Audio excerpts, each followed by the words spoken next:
Hello, hello. Good afternoon or good evening. I'm your host, Paula Farmer. Welcome to another very special edition of Book Passages Conversations with Authors. Special because tonight's event is part of a special mini-series in honor of Women's History Month. We're calling it Women Writing, Our Stories, Our Voices, Our Impact in Literature and Beyond. This is actually, sadly, the last of the 3 installments of this online series. If you missed the earlier 2, one was on Tuesday and one was on Thursday, but they're both in the archives. So definitely want to access them. They were fascinating conversations. Tonight, I know will be no different. It'll be up there with the first 2. And before we go any further, I want to remind you, audience, that you can put in questions and comments in the chat. I promise we will get to it. We will get to all your questions, and we will at least look over and maybe actually announce some of your comments. So feel free. We'd love you to be interactive. Thank you so much for supporting Book Passage and events like this, our virtual events, our in-store events. Please keep it up. Support your local independent bookstore. What a special way to close the series with these 2 unique talents and their new books. Award-winning author Mary Otis gives us her book, Burst, an arresting debut novel that explores the relationship complexities between mothers and daughters, the desire to escape, and the longing to connect. Burst is a powerful story about how we become, how we unbecome our mothers, how we absorb the past, and how we burst into our futures.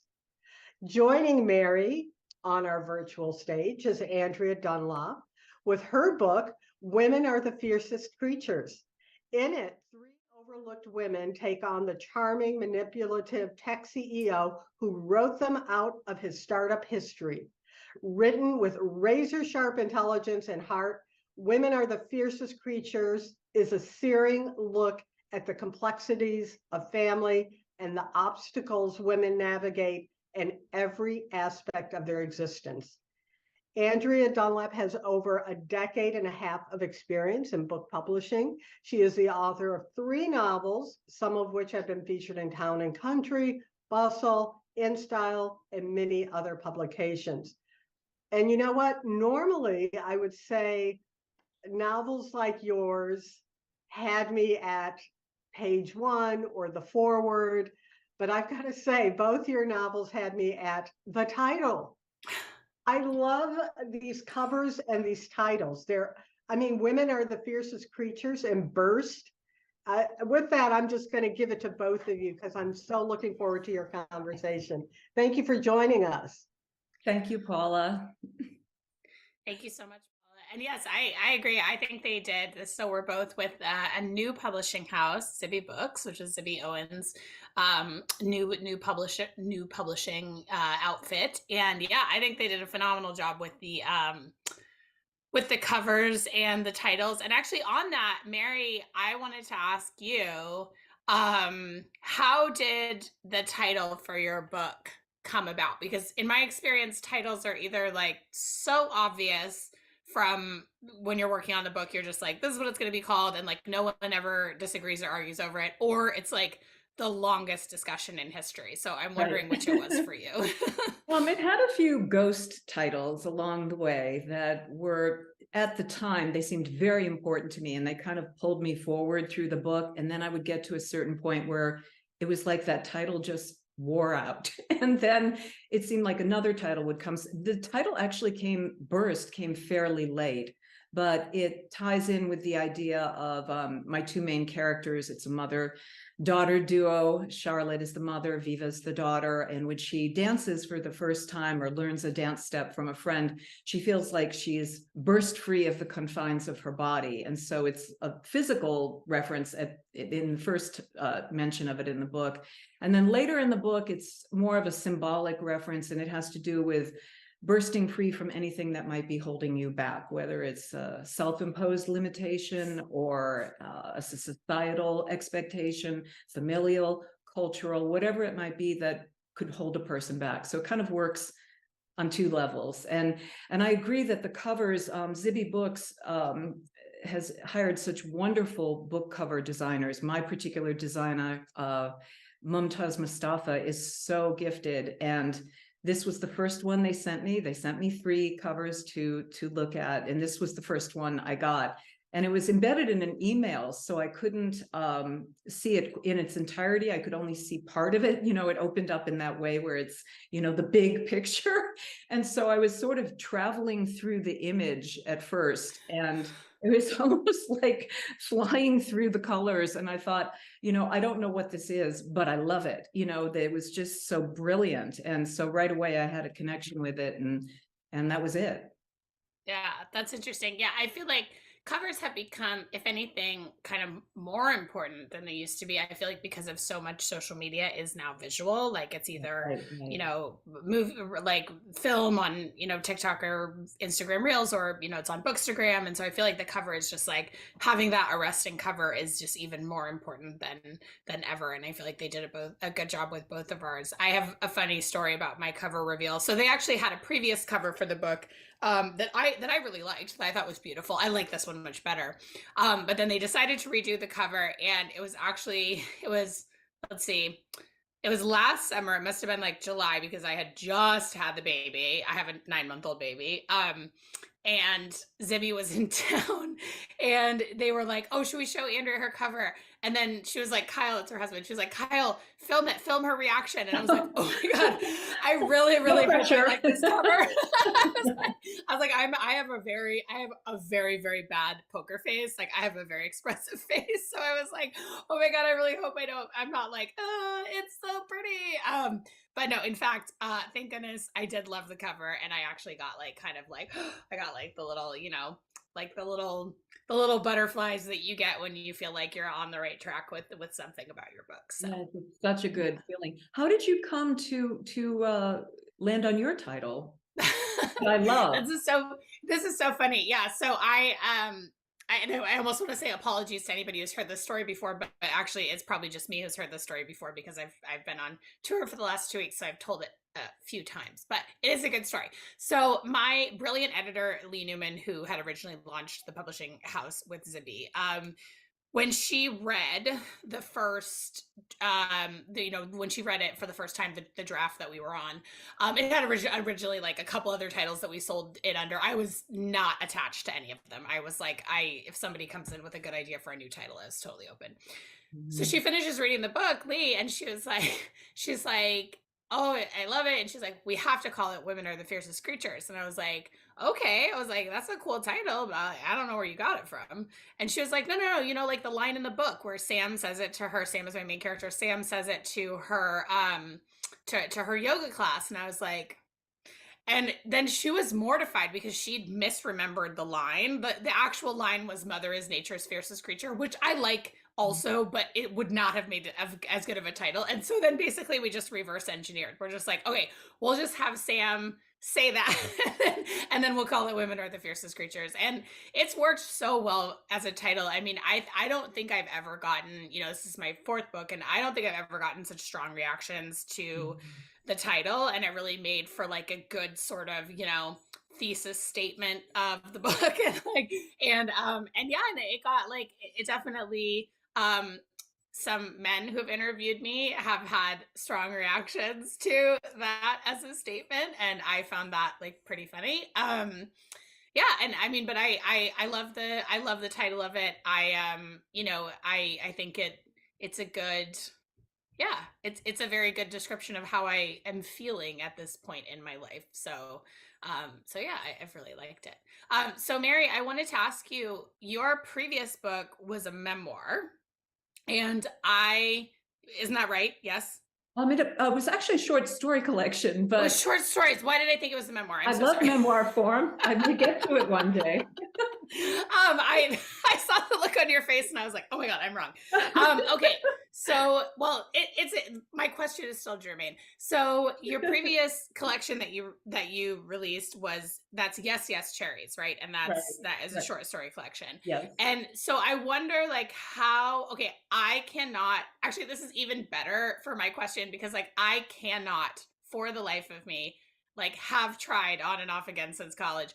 I cannot write a short story. Cannot write a short story. Anything that I write that is short is just the beginning of a novel. It's just like I am so amazed by that ability to like make a compact, like standalone, you know, in that shorter length of words. And so I just wonder from your vantage point, like I'm always impressed when people can write both, and your novel's so wonderful. It's really you know, it's really so well done. Like how is that process different of writing short stories, and especially like kind of that process of like putting them in a collection with a theme, you know, with sort of something to tie them together, and writing a novel? Like what are the biggest differences? They are pretty different. You know, I love both forms. They both come with their challenges. They both come with their rewards. I was exclusively writing short stories, and so when I started, and this separate conversation, but this novel began from a short story that I had published. The opening chapter is pretty much a story that I had published in earlier years. But the short story form, you know, you just have such a little small frame to work within, which I enjoy, and I like that challenge. So for me, starting to work on a novel, it was kind of weird at first. Like, I've got so much room. What do I do? You know, and it almost felt like I can go over here, I can go over here, and there were some parts of the book that, like the ghost title, there were a few ghost characters, you know, that were in the book at first, that I eventually elided to, you know, keep the focus on the main characters. But I've really grown to love it because, of course, you've got much more room to explore. And I mean, you don't want to obviously just pad it or something, but you just, if you have an idea and think, oh, well, you know, I'd love to write a chapter about that, you can, where there's a visitor. There's, you know, you just can't in a short story. Honey, I'm so sorry. Do you want to say hi to everyone? I think sorry, we should. this is Oh, what hello. This is beauty. this is what Oh, happens when you have a Hi. 4-year-old in the house. You want to say hi to mommy's friend Mary, and say hi to all the people? What's her name? What people? Well, there's people watching us right now. They're asking, your name's Fiona, isn't it? Hi, And do you know Fiona. that we're talking about the book that's dedicated to you, because you're my daughter, and we're talking Mommy? about, yes, honey. Where's my balloon? That I don't know, so you're gonna have to ask Auntie Gina. Okay. Can you close the door? Mom, Thank you, wait. sweet pea. Okay. Mommy, Yeah, go with. where's my balloon? I don't know, honey. Go ask Auntie Gina. Where is my balloon? Sorry, everyone. That is the one hazard of doing events No at worries. home. It was nice to meet you your daughter and padlock the I door, like then so, it's a frequent cameo. But I was going to say that, you know, I feel like, having taught a long time, I can tell sometimes when people, even if they're just beginning to write, whether they naturally have a pull toward one form or the other. It's really interesting. And then ultimately, you know, most people will end up writing in a number of forms, you know, not only short story or novel, they might end up writing essay as well, or poetry. But it's really fascinating. Even when somebody has barely written anything, you can almost just tell which form right away will be a good fit for them. That's so funny because I'm just noticing there's like a parallel where you're talking about and I won't spoil anything, but like a character who is teaching dance, Mhm. and she says that she can like tell immediately like which kind of dancer a dancer is going to be. And so I feel like that's like could see your experience coming through maybe as a writing teacher.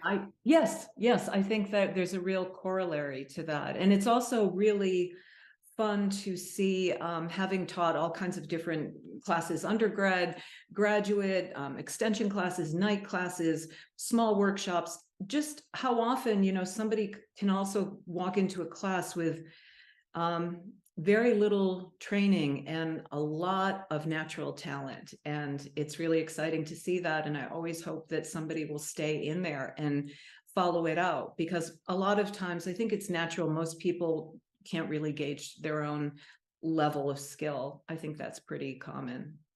Yeah. I Yeah. want Yeah, sorry, go ahead. Oh, I was just going to say, in your book, I love how you just the many aspects, this ties in with your daughter just popping in, the many aspects of motherhood, of pregnancy, of the tech world, of high stakes of IPO. There's so many like delicious elements in this book, and all set against Seattle, which is a place I've never visited. I've always wanted to go there, and I felt like I kind of got to go there by reading your book. So I loved all these, this multifaceted aspects to your book. And I was curious, did you start the book off of something that actually happened? Was it something in the news, or was it completely imagined, or kind of a both? Yeah, so I mean, certainly like all the events of the very newsy, news-filled last few years sort Yeah. of found like have trickled down into this book. But in terms of just the jumping off point, I really started with my character of Sam, who is one of my main two characters. You have alternating perspectives from these two women, Sam and Anna. And so I really started with Sam. And what I knew about her when I was starting is I knew she had a big secret, and I knew that she had something that was from like a past love affair that she was having trouble moving on from, and sort of needing to reach back into the past to sort of settle some unfinished business. And so, it's very typical for me to not know at all what I'm writing when I start, to just feel some kind of pull. And then, we're sort of talking about writing in these different forms. And for me, I mean, I write gigantic, bloated first draft, 100,000 word first drafts of novels, because I that's how I figure out what I'm writing. And so, yeah, I mean, I have a lot of ghost characters, ghost, all kinds of plot lines. I mean, there was like other characters and whole other subplots and subplots along subplots. And so, I always kind of think of like, I'm trying to discern from all of the noise in my creative brain of like, well, what's in this novel and what's like marching in here out of another novel that doesn't belong here. Yeah. And so I really started there, but I mean, certainly like, we all write our books in the world and while we're living our lives. And so for me, I started this book when I was pregnant with my older child, who you just met, Fiona. And I finished it while I was pregnant with my son, Colum, who's 9 months old. And in between that time, the world has basically turned itself upside down. We had COVID-19 pandemic. Things are increasingly and dramatically politically tense and complicated. I was holding my 9-day-old son when Roe v. Wade was overturned. And I think, that aspect, and this is something that's present in your novel too, of like mothers and daughters, and that idea of like, are we passing a better, and it is true with our sons as well, but I think it just is particularly poignant with daughters right now because, of the sort of way things are backsliding. Are we passing on a better world to our daughters than the one we inherited? Are we making progress? Has progress been made? Are they going to have opportunities that we didn't have? Are they going to have advantages that we didn't have? Or are they going to have less rights than we had and less opportunities than we had? And that's, those things are certainly like, it's not a sort of blatantly political novel. I'm sure some people would actually disagree with that. I don't think, I wasn't sort of thinking on a political high horse about it, but I certainly think all those things in the news did make their way into the novel. And certainly just in terms of like the Seattle tech scene and the tech scene overall. I grew up in Seattle. I lived in New York in my 20s, and then I moved back here when I was about 30. And I've just seen Seattle change a lot. Like a lot of the communities that have been here for a long time have been displaced. And really a lot of that has been tech company expansion and the big salaries that it brings along with it, and people moving in from out of town. So the character of the place has really changed very dramatically since I was growing up here. And I think just, my character Jake, who is the tech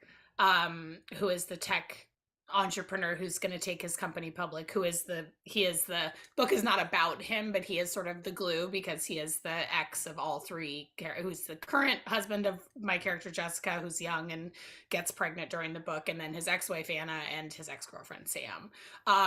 And I think he's just such a powerful archetype for someone my age. I mean, I'm 41, and so I'm really like a contemporary with Mark Zuckerberg and really all of these other like first wave of kind of social media founders. And like, I feel like we're starting to finally kind of question that.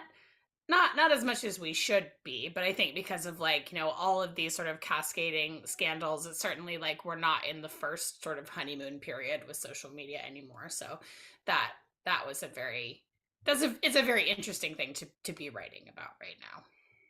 You have your dual narrators, Sam and Anna, and I have my dual narrators, Charlotte and Viva. For you, did you always conceive of it that you would have two narrators, or were you writing one narrator and then, the other voice starts coming in? Oh my gosh. I wrote many drafts of this book. So I think originally there were several, and then I think for a while I moved it to first person, and that didn't feel right, so I moved it back to third person. And then for a few drafts in there, it was Sam, Anna, and Jessica, who is my other character that I mentioned, who is the younger wife. And then eventually it just, through all those process of editing, you want to make sort of the tightest book as possible. And especially for me, I really like, I like tight writing and plots and page turniness. And so, so eventually her perspective itself ended up on the cutting room floor, but I still think she's very present in the book. And I think that all of that writing that I did from her perspective really helped make her a stronger and deeper character. So yeah, I mean, I think I was like, this is definitely, some of my novels that I've written have been very sort of single person, like the one I wrote before, We Came Here to Forget. It has a very strong like lead sort of protagonist voice, and then this one was definitely more of a cacophony of kind of different voices, and so it was just kind of sorting through. And then eventually, I think just because Sam and Anna are, they're the same age, they're sort of in this dyad with each other that they didn't choose, and so I think it was like they're kind of opposing characters, but not because they chose to be. And so I thought it would be the most interesting to focus on that back and forth. Yeah. It's funny because when I had mentioned that this novel sprung from a short story, the short story was from the girl's point of view, but then when I started writing the novel, it was singularly the mother's point of view. And I thought, it was going to be completely her, but I kept hearing both of them. So it happened kind of naturally, but I have never had, this is the first time I've had a short story lead to a novel. So that in itself was kind of surprising and exciting, because once I published the story, I thought I was done with them. And then it was, they're kind of haunting me, this favorable haunting where they wouldn't let go. And that's usually a very good sign when something is, lurking, bothering me, won't go away. That is a good sign that it's something, I want to write about. So, yeah. But then I was like, a novel? This is going to be a novel, really? So yeah, that's so interesting. Well, I wanted to ask you, like, so we both are writing a lot about I mean, some of the children in my book are boys, so it is mothers and sons and mothers and daughters. But there's a really strong theme of mothers and daughters because you meet, you meet the Sam and Anna. You meet both of their mothers and sort of get some insight into how their mothering was and how that affected their daughters. And then for Sam, she has a daughter, and Jessica who has the new mom has a daughter.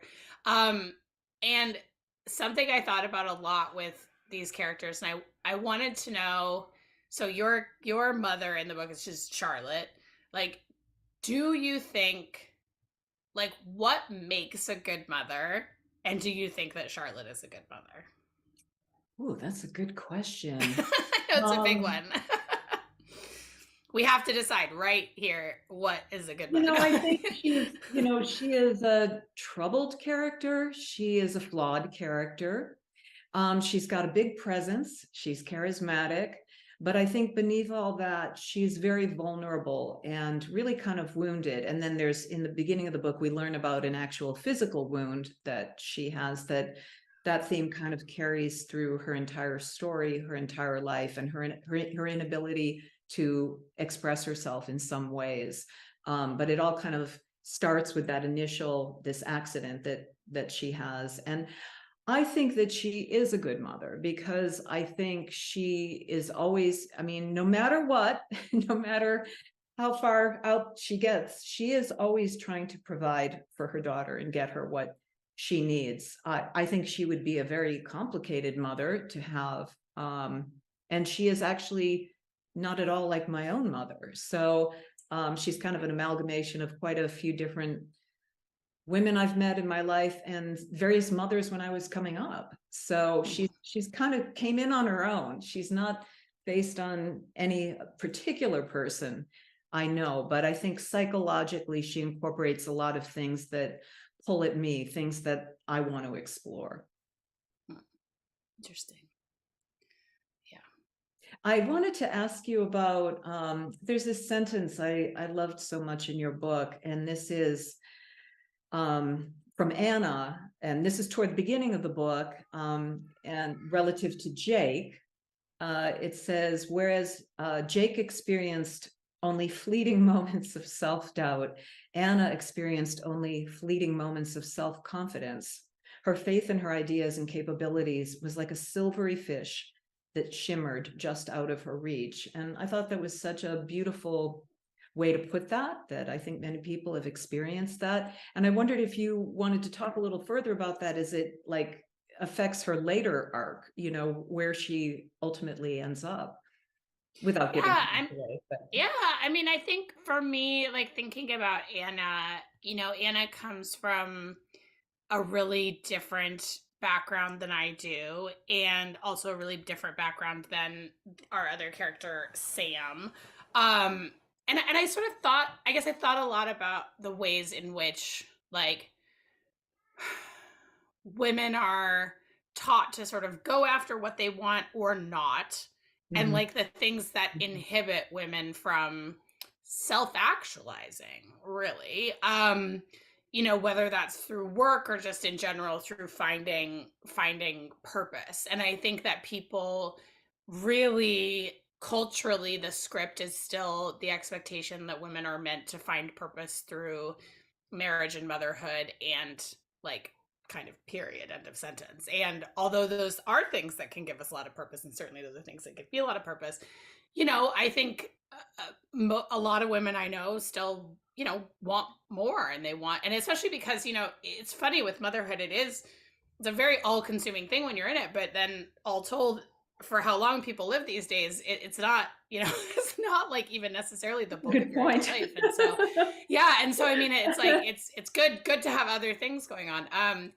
And so I think for Anna, I thought about a lot of the ways that her confidence was undermined by her upbringing, by what she saw women around her doing, and then by meeting someone young, because she met Jake and they got married when she was in her 20s, by meeting someone young who was this sort of all-consuming force, and so it was just like easier to put all of her energy and good ideas and give them to him because he was going to have a much easier time doing something with them than she would have. And that's a reality. And that's a pattern that has repeated itself throughout history. You know, it's like, I love hearing these stories about, like, saw a story about like Einstein's wife the other day, and she was this super brilliant person, and basically like all of her ideas just went into him, and that because what was she gonna do, you know? And so it's like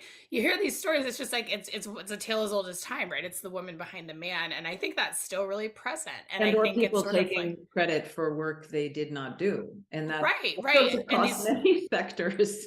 yeah, 100%. And it's sort of this, you know, just this like hiding of women in the sort of just, just putting them kind of like to the side. And I think that is something that undermines someone's confidence. And she also had like, you know, she had some traumas that happened to her that really like, you know, really set her off course. And I think that the reason it was really interesting to me to write about what it's like to be about 40, which I am and which my characters are, is because it's like it's a time in life where you've made some potentially really permanent decisions, such as having children and buying houses, and you know, you've probably been in your career for a long time. Like, it's not impossible to make a career shift, but it gets sort of harder, and you just have some life behind you. You know, it's so unlike being 25, where you just are like, you know, everyone's relationships are sort of transient and jobs are transient and everything's just kind of moving around. And so that was a time I was like particularly interested in looking at. And same with Sam, you know, she is someone who does have a lot of confidence and a lot of confidence in her ability, but also like, and almost because of that, she's not someone who sees herself as a victim. And so she has a hard time, even it's taken her a long time to realize that she has been done wrong. Because I think it's like, that is a complicated thing about being a woman, is that like, if you are an ambitious woman, you know, you can recognize all the things systemically that are holding you back, and yet you don't want to like fixate too much on them and give up because of that. So it's like a very difficult balance, I think. And I think what happens to Sam and Anna is just what I've seen happen to a lot of ambitious women. And I think like when I was younger, before I sort of like was as confident and knew, I found I've gotten more confident as I've gotten older. And I was very nervous about getting into a long-term relationship with a man, a long-term committed relationship with a man when I was too young, because I was worried about what that would do to my ambition, and saw a lot of my contemporaries like moving to a new state for someone's school or someone's job that wasn't really in line with what they wanted to do. And I think there's still a pretty strong cultural script around that, even for women of my generation. So Right. yeah. So I wonder, like, what did you think about sort of the concept of generational trauma among women? Because I feel like that's such a strong theme in your book, of like the whole concept of having a troubled parent and trying really hard not to become them. Like, where did that, like, why did that idea appeal to you so strongly, do you think? Well, I think it's very common, you know, and Yeah. you know, how somebody breaks free or doesn't break free from that, for me, was really interesting to explore, because you know, early on when we see Viva, the daughter of Charlotte, you know, discovering dance, and she finds this thing that, you know, is allows her to experience transcendence, you know, through this art form, and this thing that requires a lot of rigor. You know, being a dancer requires a tremendous amount. And the idea that she, following that out, can go down that path and experience that kind of transcendence that way. Whereas I think sometimes when people, and this is the case with her mother, who might have also gone down a path with her interest in painting, but for whatever reason, whether it was just, you know, self-confidence, but then of course she is a single mother, she, you know, has complications with the man that she has the baby with. So there's a lot of things that factor into that.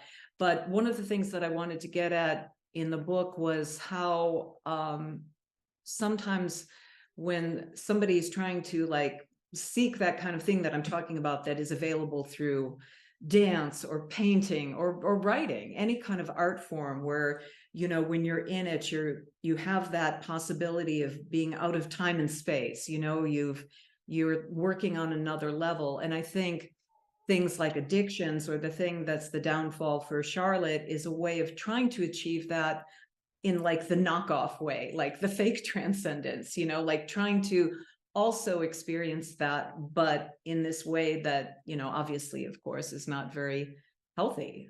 And so that was kind of parallel lines I was trying to work with and explore throughout the book. Yeah. Oh, I had one other question and then it completely went out of my head. Well, there was something that you were talking about, Andrea, in a previous interview that you did with Zibby. Our publisher does a wonderful podcast called Moms Don't Have Time To. And you were talking about, I thought this was so true, because you've written a number of books, and that you finished that one book and you said, I always like to get another book going, because there's this pure time where you're just in the book and you don't have to worry about, you know, selling it or promoting it or how it's going to be perceived or anything like that. You're just in the book. And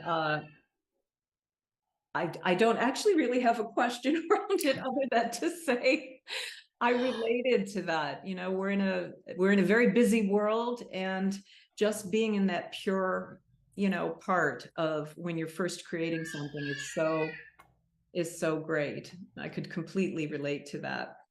Yeah, thank you. Yeah, that's something that I think actually it took me like being several years into being a published author to like really appreciate, to just be able to like kind of go back to that. And you know, your whole career before you get published, you just really really want to get published, and then you know, you kind of think like, oh, and then on the other side of that my life will be so different, and it's really not that different. You just still have to like sit down and write the next book. So but I think that's a comfort. I did remember what I was going to ask you. So a theme that your book and my book share is that we both have mother characters who have kept the identity of their child's father from them, and they like have their reasons. I wonder if you can talk about like, what do you think the morality of that is? Like, is that ever okay to do? Is that like, yeah, just like, why did that appeal to you to have that storyline? That's also a great question. Is that ever okay to do? Because I do know two people along the way that I've met who met parents much later in their life. Both of them were in their 30s. And in one case, my friend had been told that his mother was dead. And so he was raised by his dad. And then when the dad became very sick and, you know, was basically on his deathbed, was like, you have a mom, she is alive. And so holy cow. Yeah, so that really stuck with me. And I had another friend with a similar circumstance, not that the parent was dead, but that she never had heard about this. She knew there was a dad out there, but, you know, so that got me to thinking about that. And I think in this case, you know, it's complex. Charlotte, as I said, she's troubled in some ways. And I think that, you know, for her, having Viva all to herself, I think that was part of the pull, but also that she couldn't, I don't want to give away too much about the book, but she couldn't go further with the relationship for a few reasons. And rather than take those risks that she would need to take to stay in that relationship with that man, she would rather do that. I mean, and it's almost, you know, a bit cutting off your nose to spite your face, you know, but that's her level of intensity, which is something I like about that character. I like intense characters. I'm for some reason flashing on Miss Havisham from Great Expectations. Oh yeah. You know, a yeah. wedding dress with the clock stopped, you know, and it's like, I like invested characters, you know, and I think Yeah. Charlotte is kind of like that to me, you know. Yeah, I saw they're doing a remake I of saw Great that too with Expectations, and Olivia I'm Colman. It's going to be yeah, so which is that's good. great casting. But Yeah. that's a I feel like that character has like such a specter on like, you know, like all of culture and all of literature. Yeah, I think it's really like I think that it, yeah, I too am always really intrigued when someone has one of those stories, or like the other sort of story of like this person that you grew up thinking was your parent is Oh, not yes, your yes, parent. Like right, that's or like people right. that go on Your uncle is your 23andMe and are like, father. yeah, Yeah. yeah. Like, Yeah, because I think like you just, you know, but like I understand why people make those decisions, because I think like, you know, I know a lot of people that feel if they have a parent that's really troubled, or a parent who didn't want to be in their life very much, like that carries a ton of baggage and a ton of like, you know, shame. And so like a parent is, it's like, is it better to have, you know, a complete relationship with a really troubled parent who's there and they can kind of mess you up with all their troubledness, to have a parent who's in and out, and that's trouble because that's really hard to have a parent that comes in and out of your life, or just to like bear the burden of just not having any relationship with that parent. And it's sort of like neither of those are going to be like are going to not give you any baggage at all. So it's sort of like how do you make the call? And like I do think that idea of like, you know, like the your mom is all you need, or like the one solid parent is all you need, like I can see how that would be compelling to someone. And also just like when you're making the best decision you can in a bad set of circumstances. right, right. When you were writing, or in general, when you're writing, do you have other things that inspire you, you know, like certain pieces of music or art? I would say for me, it's much more like film and television, I think really get in there.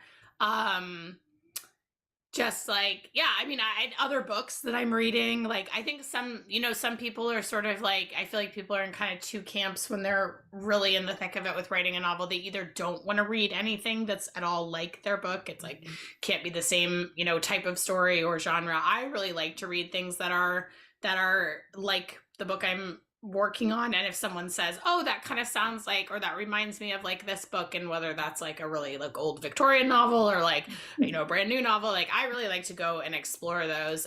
Just because I mean I think that's what helps you write. And I think it just is always like, I feel like I'm always learning. And like I don't feel like I'm someone that's like gonna like accidentally plagiarize someone or something like that, whatever it is that people worry about in that, you know, of like not reading other books. But I feel like my voice is I'm confident at this point in my career that my voice is strong enough. But you know, I do think it's like just watching how other writers pull things off, right? Where you're like, oh, they have this like all this plot set up, like how are they going to land the plane, you know? And like did they do it successfully? Did this feel like a satisfying ending? Why or why not? And like that kind of thing. So I think a lot of it I just get from reading.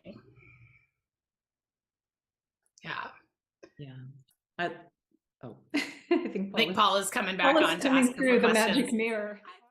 I know. It's The like little head popping through. it's so hard to do that subtly, you know.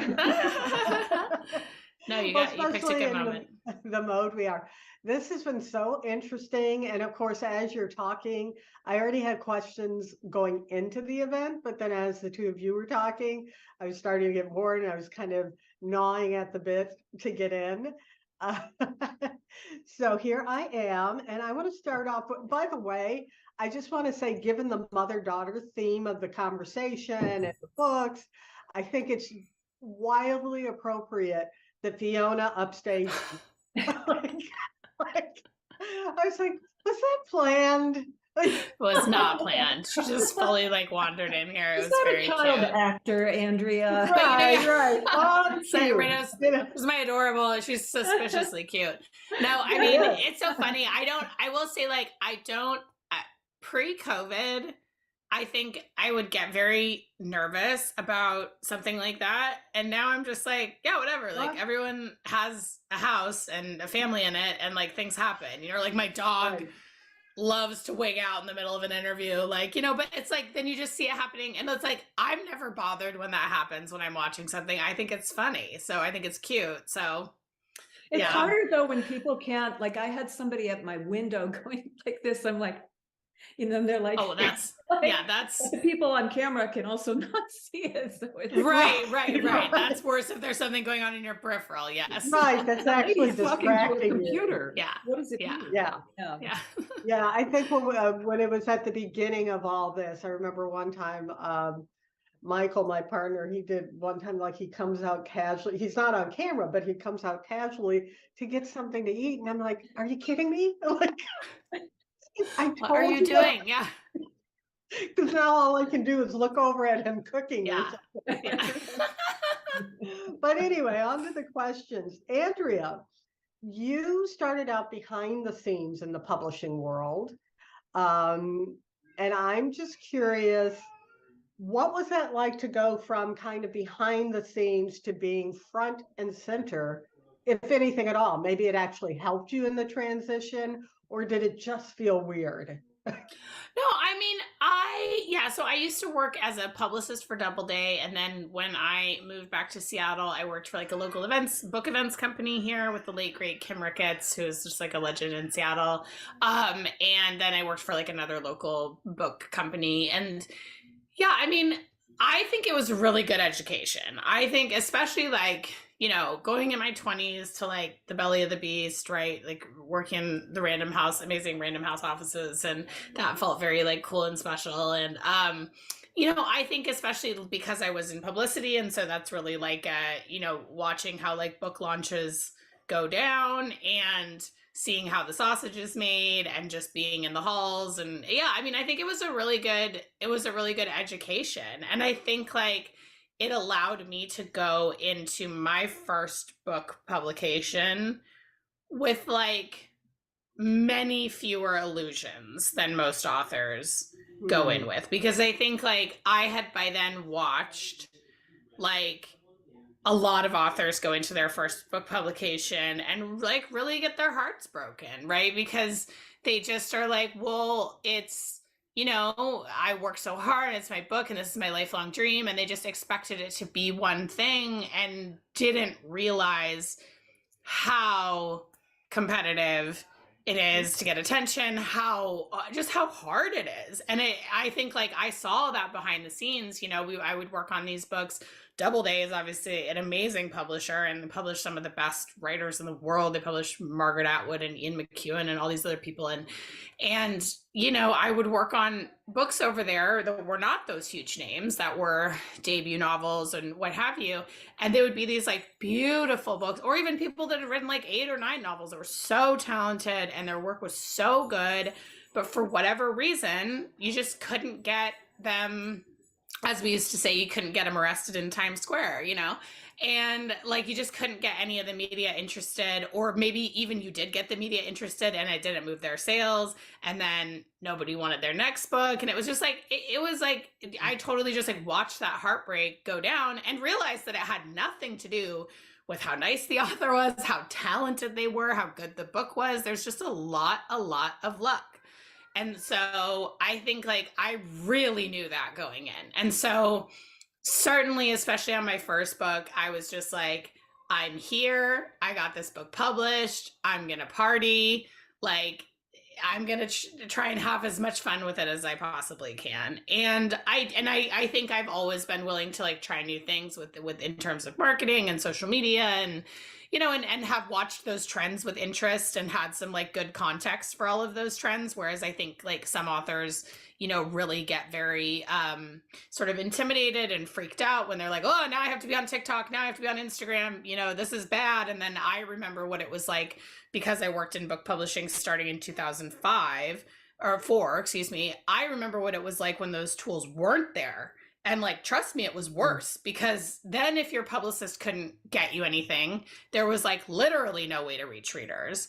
And like, you know, I remember there was this author I worked with, who sadly passed away very young in his 50s, like 10 years ago, Elin Harris.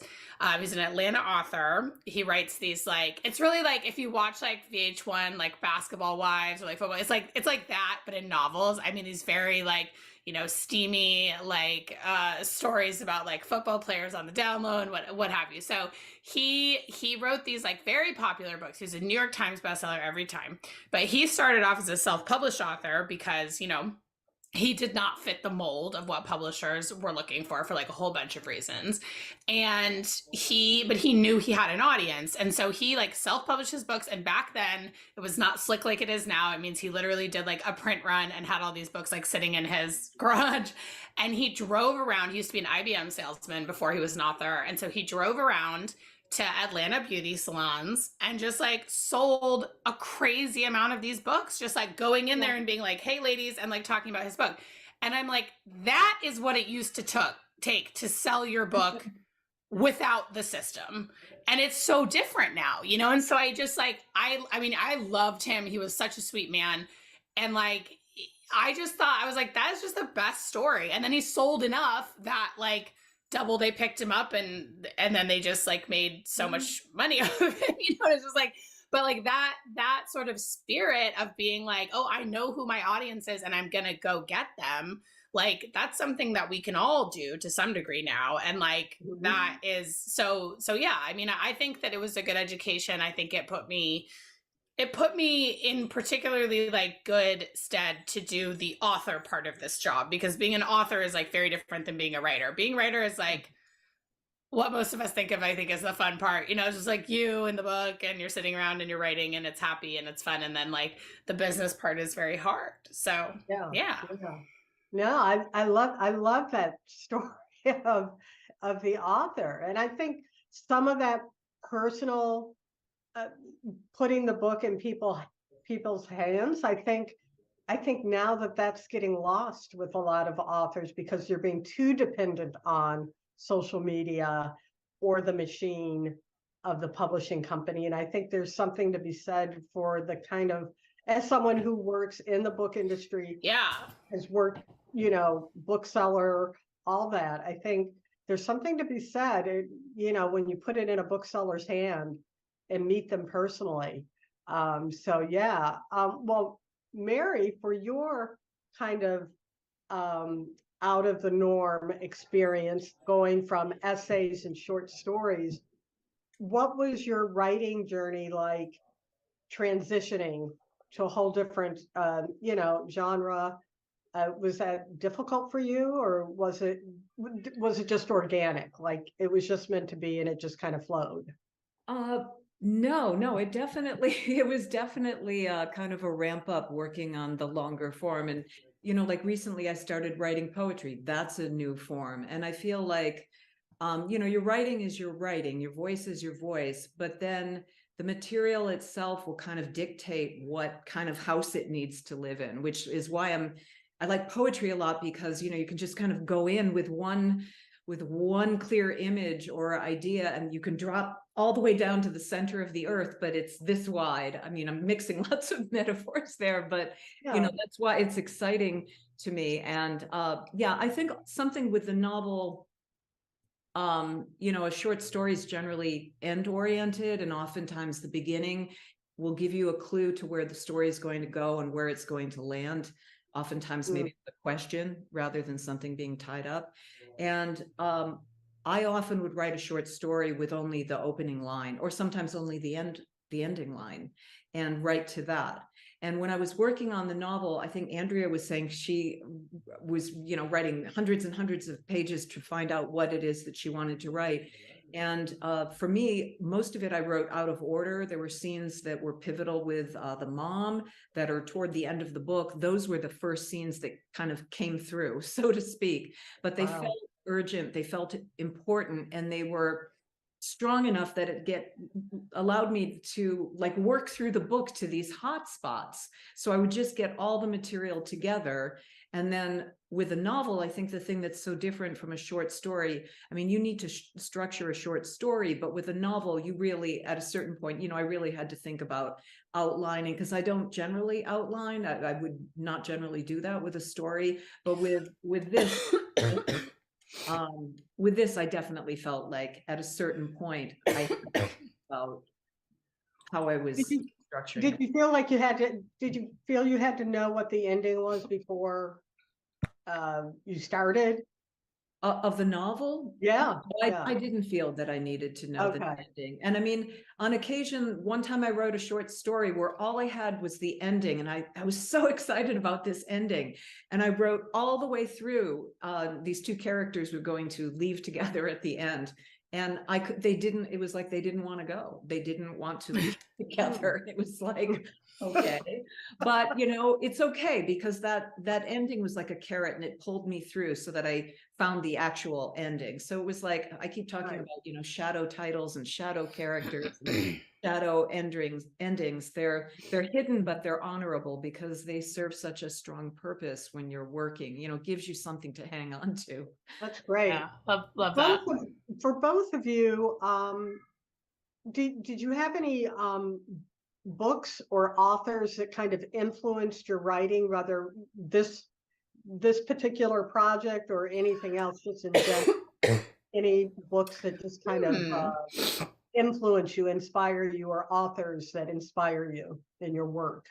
Yes, for me, I mean, Alice Munro was one of the first writers that I ever read in a writing workshop.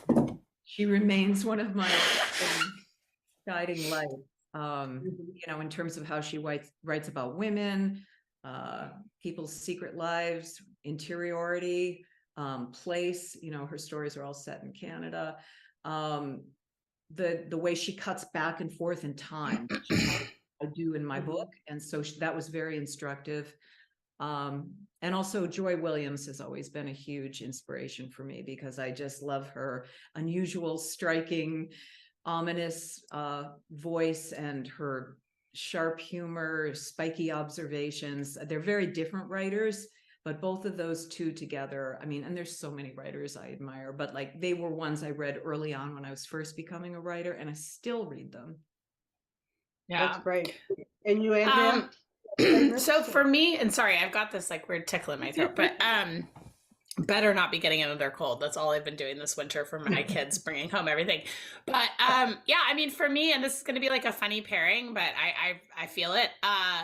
Ian McEwan is like one of my all-time favorite authors, and what I generally love about his books, and I wouldn't say this is true for every single one of his books, but on the whole, I feel like, his writing is so beautiful, and it's so sort of like capital L literary, but he really can write a plot. Like he really can write a plot that like keeps you turning the pages. And I love that. I think another one that I really love is Colm Toibin.